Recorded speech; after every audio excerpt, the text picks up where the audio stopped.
नमस्कार, good evening दोस्तों, जय हिंद। कैसे हो? भगवान से प्रार्थना करते हैं कि बढ़िया होगे और पढ़ाई बढ़िया तरीके से चल रही होगी। तो संविधान की सीरीज हमारी चल रही है, उसमें हमने पिछली क्लास में राष्ट्रपति जी का चुनाव कैसे होता है, चुनाव प्रक्रिया क्या है, चुनाव में भाग कौन कौन लेते हैं, ये सब पढ़ लिया था। आज उसी का पार्ट 2 स्टार्ट कर रहे हैं। पार्ट 2 स्टार्ट करते हैं। पार्ट 2 में सबसे पहला जो पॉइंट है वो है हमारा शपथ को लेके। अब शपथ से स्टार्ट करेंगे कि राष्ट्रपति जी को शपथ कौन दिलाता है, शपथ का क्या प्रारूप है, तो बात करते हैं इसी पे।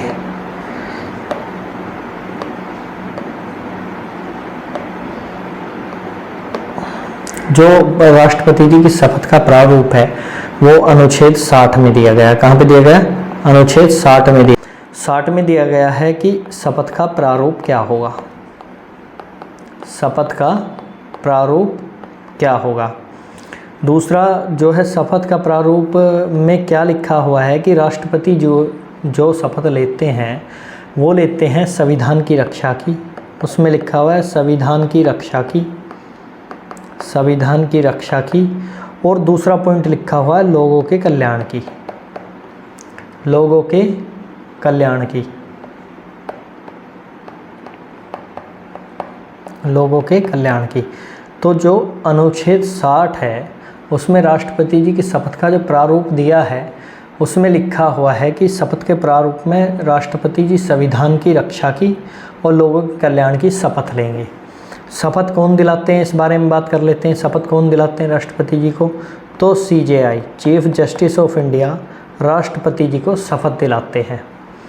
राष्ट्रपति जी को शपथ दिलाते हैं चीफ जस्टिस ऑफ इंडिया। पर यदि वो नहीं हैं, यदि वो मौजूद नहीं हैं, प्रेजेंट नहीं हैं किसी कारण से, तो शपथ फिर दिलाएंगे सुप्रीम कोर्ट के वरिष्ठतम न्यायाधीश, वरिष्ठतम न्यायाधीश। ये प्रावधान है कि CJI शपथ दिलाएंगे। यदि CJI मौजूद नहीं है, किसी वजह से प्रेजेंट नहीं है, तो जो सुप्रीम कोर्ट के वरिष्ठतम न्यायाधीश हैं वो शपथ दिलाएंगे। अब इसमें सोचने वाली बात यह है कि अनुच्छेद में ऐसा लिखा हुआ है क्या, संविधान में ऐसा लिखा हुआ है कि वरिष्ठतम न्यायाधीश शपथ दिलाएंगे? जी हाँ, आर्टिकल 60 में क्लियर लिखा हुआ है कि यदि CJI मौजूद नहीं है, CJI प्रेजेंट नहीं है किसी कारण से, तो फिर शपथ SC के वरिष्ठतम न्यायाधीश दिलाएंगे। यह तो थी बात शपथ में। अब बात करते हैं राष्ट्रपति जी के कार्यकाल की, राष्ट्रपति जी के कार्यकाल की। अनुच्छेद 56 में लिखा हुआ है राष्ट्रपति जी का कार्यकाल। अनुच्छेद 56 में क्या लिखा हुआ है ये देख लीजिए। अनुच्छेद 56 में लिखा हुआ है कि राष्ट्रपति का कार्यकाल 5 वर्ष का होगा, 5 वर्ष का होगा राष्ट्रपति का कार्यकाल, 5 वर्ष का होगा। यदि किसी वजह से सीट वैकेंट हो जाती है, राष्ट्रपति जी इस्तीफा देते हैं या किसी वजह से, तो 6 माह में चुनाव कराने कंपलसरी हैं, 6 माह में चुनाव कराने। ये बात भी अनुच्छेद में लिखी हुई है, संविधान में ये बात लिखी हुई है कि 6 माह में चुनाव होना कंपलसरी है। अच्छा, और जो भी चुनाव होगा वो बचे हुए समय के लिए नहीं होता, मतलब जो अवधि बच रही है राष्ट्रपति जी की उसके लिए नहीं होता, पूरे 5 वर्ष के लिए होगा, पूरे 5 वर्ष के लिए होगा। मैं समझा देता हूँ कैसे। देखिए, अनुच्छेद 56 में लिखा हुआ है राष्ट्रपति जी का कार्यकाल। उसमें लिखा हुआ है कि राष्ट्रपति जी का कार्यकाल 5 वर्ष होगा और यदि किसी वजह से उनका स्थान रिक्त हो जाता है तो अगले चुनाव 6 माह में होना ज़रूरी है, अगले 6 माह में हो जाएंगे और वो होंगे पूरे 5 साल के लिए। मान लीजिए कोई राष्ट्रपति जी हैं, उन्होंने 2 साल का टर्नओवर कर लिया, उसके बाद क्या है, उन्होंने इस्तीफा दे दिया, तो जो चुनाव अब होंगे नए राष्ट्रपति हमारे चुने जाएंगे वो 3 साल के लिए नहीं चुने जाएंगे, वो चुने जाएंगे 5 साल के लिए पूरे। ये है इसका मतलब। जैसे सरपंच का चुनाव है, सरपंच उन्होंने 5 साल के लिए चुनाव लड़ लिया, जीत गए, फिर 1 साल बाद उन्होंने इस्तीफा दे दिया, तो बाकी जो चुनाव अब होगा वो 4 साल के लिए होगा, बचे हुए अवधि के लिए होता है। लेकिन इसमें ऐसा नहीं है, इसमें क्या है कि चुनाव पूरे 5 साल के लिए होगा। अनुच्छेद 56 में ये बात लिखी हुई है। उसके बाद आता है अनुच्छेद 57। क्या लिखा हुआ है? अनुच्छेद 57 में लिखा हुआ है कोई भी व्यक्ति कितनी बार भी राष्ट्रपति बन सकता है, कितनी बार भी राष्ट्रपति नियुक्त हो सकता है, नियुक्त हो सकता है। और एग्ज़ाम में ये सवाल हूबहू आया हुआ है। सवाल ये आया था एग्ज़ाम में कि कोई भी व्यक्ति कितनी बार राष्ट्रपति बन सकता है, 1 बार, 2 बार, कितनी बार भी, या संविधान इस बारे में मौन है। तो एक ऑप्शन चुनना था, तो हमें पता लग गया क्या है ऑप्शन उसका, कि कोई भी व्यक्ति कितनी बार भी राष्ट्रपति का चुनाव लड़ सकता है, नियुक्त हो सकता है यदि जीतता है तो। ये बात लिखी हुई है अनुच्छेद 57 में। अनुच्छेद 57 में ये बात भी लिखी हुई है कि राष्ट्रपति अपना इस्तीफ़ा देना चाहें तो वो उपराष्ट्रपति को देंगे। राष्ट्रपति अपना इस्तीफ़ा उपराष्ट्रपति को सौंप देंगे, उपराष्ट्रपति को सौंपेंगे। ये बात भी अनुच्छेद 57 में लिखी हुई है कि राष्ट्रपति जब अपना इस्तीफ़ा देंगे तो वो उपराष्ट्रपति को देंगे। और इसकी सूचना लोकसभा अध्यक्ष को दी जाएगी। इसकी सूचना, इस्तीफे की सूचना किसको? लोकसभा अध्यक्ष को दी जाएगी। लोकसभा अध्यक्ष को इसकी सूचना दी जाएगी। कौन देगा? तो उपराष्ट्रपति जी देंगे, क्योंकि उपराष्ट्रपति जी को वो इस्तीफा दे रहे हैं। उनका कर्तव्य है ये कि तुरंत वो लोकसभा अध्यक्ष को ये बात बताएंगे कि राष्ट्रपति जी अपना इस्तीफा दे रहे हैं। अब बात कर लेते हैं राष्ट्रपति जी के विशेषाधिकार की। विशेषाधिकार, हमने राष्ट्रपति जी के बारे में पार्ट 1 में पढ़ लिया कि चुनाव की प्रक्रिया क्या है, चुनाव किस पद्धति से होता है, चुनाव में कौन कौन लोग भाग लेते हैं। अब हम पढ़ रहे हैं पार्ट 2। उसके आगे का हमने पढ़ा कि शपथ क्या लेते हैं, शपथ का प्रारूप किस अनुच्छेद में। जब मैंने आपको अनुसूचियाँ पढ़ाई थी तो पहली अनुसूची में लिस्ट बताई थी कि राज्यों की लिस्ट या यूटीज की लिस्ट है, दूसरी में सैलरी बताई थी और तीसरी में ओथ बताई थी।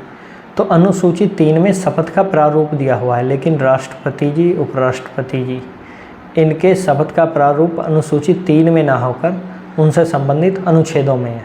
जैसे कि राष्ट्रपति जी का अनुच्छेद 60 में क्या प्रारूप होगा कि वो संविधान की रक्षा और लोगों के कल्याण की शपथ लेंगे।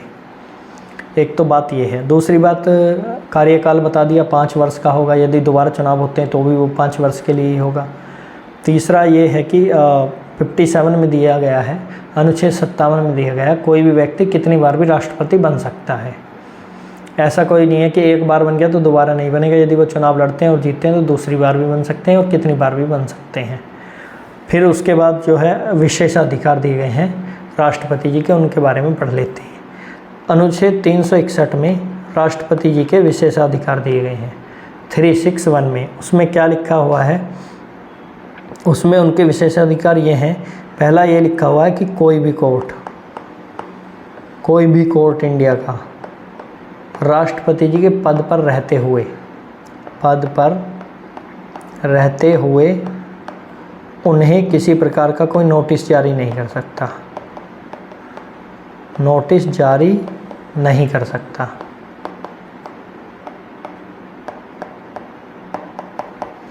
क्या लिखा हुआ है? 361 के विशेषाधिकार में पहला पॉइंट ये लिखा हुआ है कि कोई भी, इंडिया का कोई भी कोर्ट, चाहे वो सुप्रीम कोर्ट हो, हाई कोर्ट हो, डिस्ट्रिक्ट कोर्ट हो, किसी भी मामले में, चाहे वो दीवानी मामला हो, फौजदारी मामला हो, कोई भी मामला हो, उसमें उनको पद पर रहते हुए किसी प्रकार का नोटिस जारी नहीं कर सकता। और दूसरा पॉइंट इसी में ये लिखा हुआ है कि नोटिस तो जारी कर ही नहीं सकता और किसी भी मामले में उनके विरुद्ध कोई कार्रवाई नहीं हो सकती। मतलब नोटिस तो, जब नोटिस ही जारी नहीं होगा तो कार्रवाई तो होगी नहीं, लेकिन ये पॉइंट लिखा हुआ है फिर भी कि किसी भी मामले में नोटिस जारी नहीं कर सकता और उनके विरुद्ध किसी भी मामले में कार्रवाई नहीं कर सकता। ठीक है जी। और अब बात कर लेते हैं राष्ट्रपति जी के महाभियोग की। महाभियोग, इम्पीचमेंट इंग्लिश में है।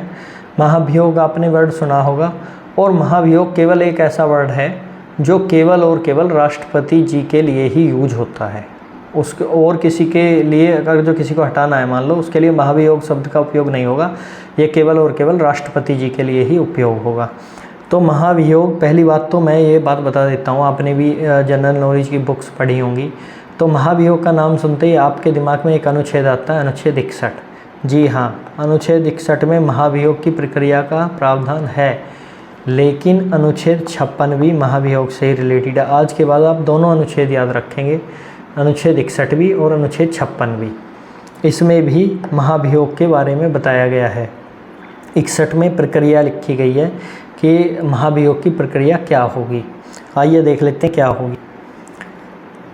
56 और 61 दोनों ही महत्वपूर्ण है। पहली बात तो ये है, यदि राष्ट्रपति जी पे महाभियोग लगाया जाता है तो उसका केवल और केवल एक ही कारण होगा, वो होगा संविधान का उल्लंघन। संविधान का उल्लंघन करना या संविधान की पालना न करना, केवल और केवल इस बेस पे ही राष्ट्रपति जी पे अनुच्छेद 61 के तहत 56 और 61 दोनों के तहत ही महाभियोग लगाया जा सकता है। समझ गए आप? अब आगे पढ़ लेते हैं।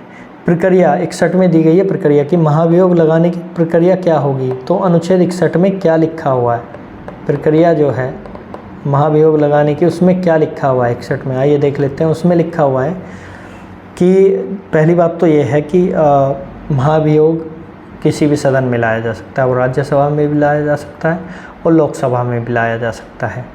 तो उसमें लिखा हुआ है कि उस हाउस की, जिस हाउस में महाभियोग लाया गया, जिस सदन में महाभियोग लाया गया, उसकी कुल सदस्य संख्या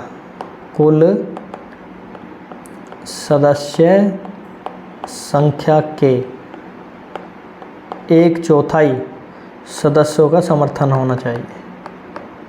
1/4 सदस्यों का समर्थन होना चाहिए,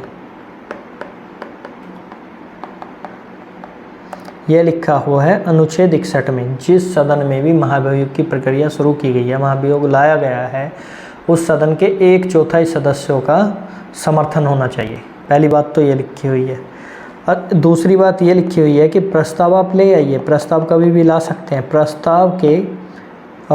प्रस्ताव पर जो चर्चा होगी, प्रस्ताव पर जो चर्चा होगी किसी भी सदन में, उस चर्चा के 14 दिन पूर्व राष्ट्रपति जी को सूचित करना होगा। मतलब ये लिखा हुआ है कि प्रस्ताव आप किसी भी सदन में लाइए। पहली बात तो ये 1/4 सदस्यों की प्रस्ताव पर सहमति होनी चाहिए। दूसरा ये है कि जब आप जिस सदन में प्रस्ताव लेकर आए हैं तो उस पर चर्चा होगी, महाभियोग पर चर्चा होगी, वोटिंग होगी। तो चर्चा के 14 दिन पूर्व राष्ट्रपति जी को इस बात का सूचना देनी होगी। ये कौन देगा? उस हाउस का अध्यक्ष देगा। राज्यसभा में आया तो राज्यसभा का अध्यक्ष देगा और लोकसभा में आया तो लोकसभा का अध्यक्ष देगा। ये उसका ड्यूटी है, उसकी कर्तव्य है कि वो राष्ट्रपति जी को सूचित करे। अब देखिए, उस संबंधित हाउस में जो कुल सदस्य संख्या है, कुल सदस्य संख्या के 2/3 बहुमत से प्रस्ताव को पारित करना पड़ेगा। पहली बात तो ये है, प्रस्ताव पारित होगा कितना? 2/3 बहुमत से। 1/4 सदस्यों का समर्थन होना चाहिए और 2/3 बहुमत से प्रस्ताव पारित होना चाहिए। प्रस्ताव पारित होने के बाद दूसरे हाउस में जाएगा। मान लो लोकसभा में लाए हैं आप महाभियोग, तो लोकसभा के 2/3 सदस्य प्रस्ताव को पारित कर देंगे। उसके बाद जाएगा राज्यसभा में। तो राज्यसभा में भी सेम है कि उसकी भी कुल सदस्य संख्या के 2/3 सदस्यों से वो पारित होना चाहिए। यदि दोनों हाउसों से ऐसे पारित हो जाता है तो क्या हो गया? राष्ट्रपति जी पे महाभियोग की प्रक्रिया कंप्लीट हो गई, उनको अपना पद छोड़ना होगा। ये है महाभियोग की प्रक्रिया। अब देखिए, इसमें जो इम्पोर्टेंट क्वेश्चन बनते हैं वो ये बनते हैं कि जैसे महाभियोग है, महाभियोग की प्रक्रिया है, महाभियोग की प्रक्रिया है, उसमें कौन कौन है? संसद के सभी सदस्य भाग लेंगे, संसद के सभी सदस्य भाग लेंगे। जबकि चुनाव में हमने क्या पढ़ा था कि संसद के केवल मनोनीत सदस्य भाग लेंगे। तो इसमें ये डिफरेंस है, इसमें निर्वाचित और मनोनीत दोनों होंगे, उसमें केवल निर्वाचित सदस्य भाग लेंगे, मनोनीत नहीं लेंगे। ये हमने देख लिया। और इसको एक अर्धन्यायिक प्रक्रिया कहा जाता है। अर्धन्यायिक प्रक्रिया किसको? महाभियोग को अर्धन्यायिक प्रक्रिया कहा जाता है। कहा क्यों जाता है? इसलिए क्योंकि संसद हटाती है तथा दूसरे हाउस जो है इसकी जांच करवा सकता है, कोई कमीशन बना सकता है।